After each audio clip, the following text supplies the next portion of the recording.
cómo quieres triunfar y muchas almas ganar sin doblar tus rodillas ante Jesús. Dime cómo quieres poder si a Dios no quieres buscar en oración.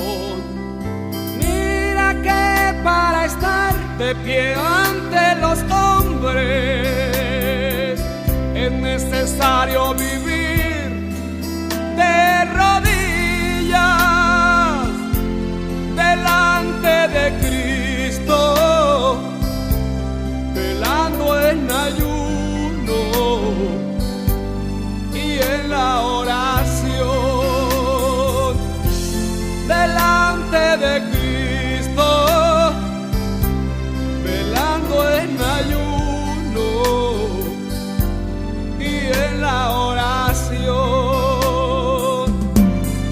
Nada oración, nada poder, poca oración, poco poder, mucha oración, mucho poder en el nombre de Jesús. Nada oración, nada poder, poca oración, poco poder, mucha oración, mucho poder en el nombre de Jesús.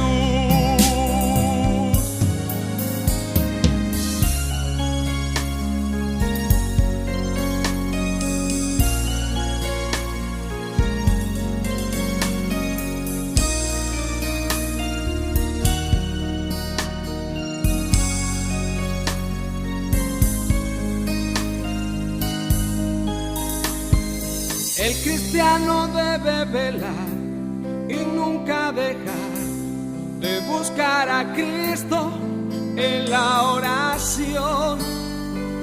Y todas las fuerzas del mal tendrán que huir en el nombre de Jesús. Nuestra lucha no es contra sangre ni carne, sino con en los aires, pero en Jesucristo victoria segura podemos tener, pero en Jesucristo victoria segura a través de la oración. Nada oración, nada poder, poca oración, poco poder, mucha oración, mucho poder en el nombre de Jesús.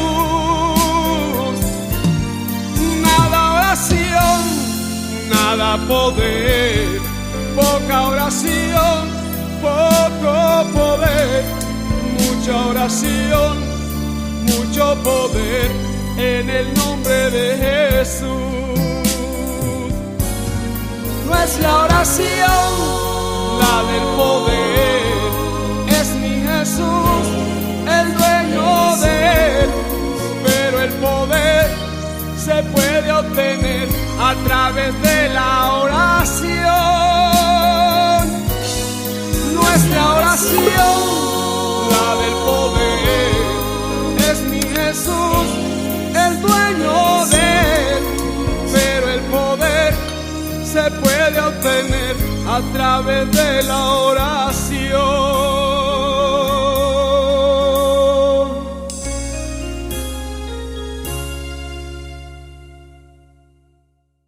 Saludo cordial.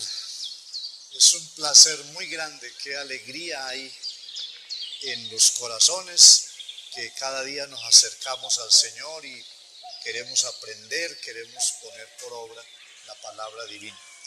Estamos desarrollando una serie de reflexiones que las hemos llamado el jardín de la oración.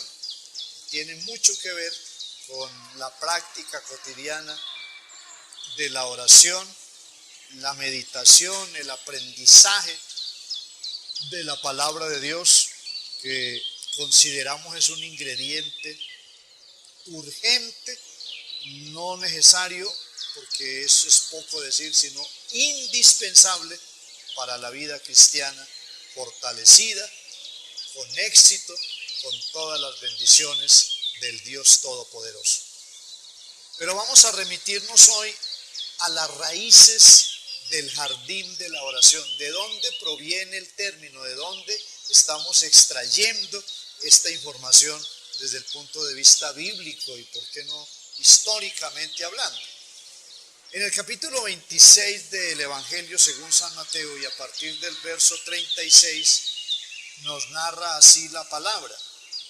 Entonces llegó Jesús con ellos a un lugar que se llama Getsemaní y dijo a sus discípulos: sentaos aquí entre tanto que yo voy allí y oro. Y tomando a Pedro y a los dos hijos de Zebedeo, comenzó a entristecerse y a angustiarse en gran manera. Entonces Jesús les dijo: mi alma está muy triste hasta la muerte. Quedaos aquí y velad conmigo. Yendo un poco adelante, se postró sobre su rostro, orando y diciendo: Padre mío, si es posible, pase de mí esta copa, pero no sea como yo quiero, sino como tú. Es una oración no solamente interesante. Aquí estamos hablando de una oración que tiene un perfil dramático, emotivo. Estamos viendo al Salvador, estamos viendo a Jesús conmovido, entristecido, lo que llamaríamos hoy una etapa de transición, algo que lo está moviendo profundamente. Pero, ¿qué utiliza el Señor ante esa situación difícil? ¿Cuál es el remedio? ¿Cuál es la estrategia? ¿Qué medicina? ¿A qué recurso acude el Señor? A la oración. Esto ya nos da una enseñanza extraordinaria. Cuando nos vienen muchos problemas en la vida, pensamos entonces que el hacer cierto tipo de deporte, el aplicar ciertas dietas, el tener una concentración mental, la meditación, incluso algunos acuden al yoga, por ejemplo, y que ahí vamos a encontrar la solución. Puede ser que haya algún resultado físico, puede ser que haya una mayor estabilidad emocional o mental, pero el ingrediente, la medicina para esos momentos complicados de la vida es la oración. Entonces, el jardín de la oración está ubicado en Jerusalén, ahí cerca a la ciudad principal. Es el Monte de los Olivos. Allí iba Jesús a orar con los discípulos y está dando testimonio la palabra. Los evangelios narran acerca de esas experiencias que el Señor tenía allí en esa montaña. Lucas va un poco más allá en el tema y nos da una información, si cabe expresar, más completa. ¿Por qué? Porque bien sabemos que este hombre se dedicó de una manera más exhaustiva a todo lo relacionado con el Señor Jesucristo, su ministerio, sus milagros, las maravillas que él hacía. Note como dice Lucas en el capítulo 22 y desde el verso 39. Y saliendo se fue como solía al Monte de los Olivos, y sus discípulos también le siguieron. Cuando llegó a aquel lugar les dijo: orad que no entréis en tentación. Y él se apartó de ellos a distancia como de un tiro de piedra, y puesto de rodillas oró. Y lo que dice aquí Lucas es exclusivo. Aquí él está dando una descripción tan minuciosa que realmente nos llega al corazón, nos conmueve. ¿Qué decía Jesús? Padre, si quieres pasa de mí esta copa, pero no se haga mi voluntad sino la tuya. Y se le apareció un ángel del cielo para fortalecerle. Y estando en agonía, oraba más intensamente, y era su sudor como grandes gotas de sangre que caían hasta la tierra. Cuando se levantó de la oración y vino a sus discípulos, los halló durmiendo a causa de la tristeza. Pero este verso 44 es algo grandioso. Y estando en agonía, oraba más intensamente, y era su sudor como grandes gotas de sangre que caían hasta la tierra.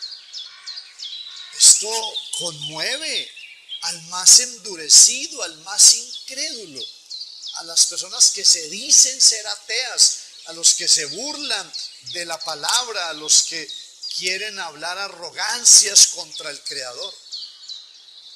Jesús en el Getsemaní, en el jardín de la oración, quebrantado, Jesús conmovido, Jesús sudoroso, Jesús en agonía, pero estando en agonía oraba más intensamente.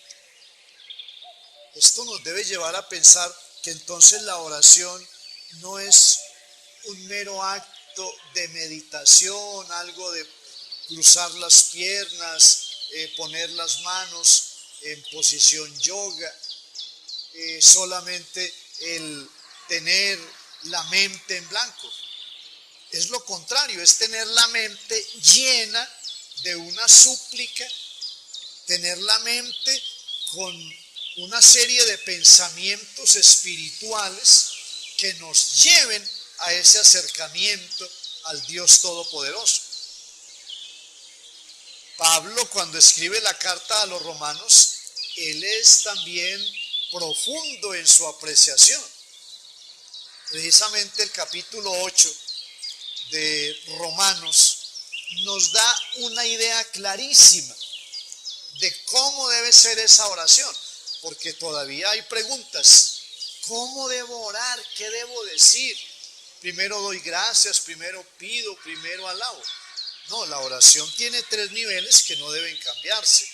Número 1, gratitud. Número 2, alabanza. Número 3, adoración. Y Pablo lo explica de esta manera, Romanos 8, desde el verso 24. Porque en esperanza fuimos salvos, pero la esperanza que se ve no es esperanza. Porque lo que alguno ve, ¿a qué esperarlo? Pero si esperamos lo que no vemos, con paciencia lo aguardamos. Y de igual manera el Espíritu nos ayuda en nuestra debilidad. Pues ¿qué hemos de pedir como conviene? No lo sabemos. Pero el Espíritu mismo intercede por nosotros con gemidos indecibles. Mas el que escudriña los corazones sabe cuál es la intención del Espíritu, porque conforme a la voluntad de Dios intercede por los santos. Vaya declaración hermosa, qué belleza. Aquí está claramente explicado que la verdadera oración es aquella que sale de lo más recóndito, de lo más profundo del corazón. Y obviamente es cuando vienen los gemidos indecibles. Ya no es mi léxico, ya no son mis palabras rebuscadas, ya no es lo que aprendí en el diccionario. No, es lo que el Espíritu Santo está poniendo en mi mente y lo que ahora pone en mis labios para que yo le diga, le comente, le transmita al Dios Todopoderoso. Aprendamos esta sencilla lección, pongámosla por obra y el jardín de la oración seguirá produciendo resultados maravillosos para la vida personal, la vida familiar, la vida de la iglesia, la vida ministerial. Es hora de entrar en una nueva dimensión espiritual para la honra y la gloria del Señor Jesucristo.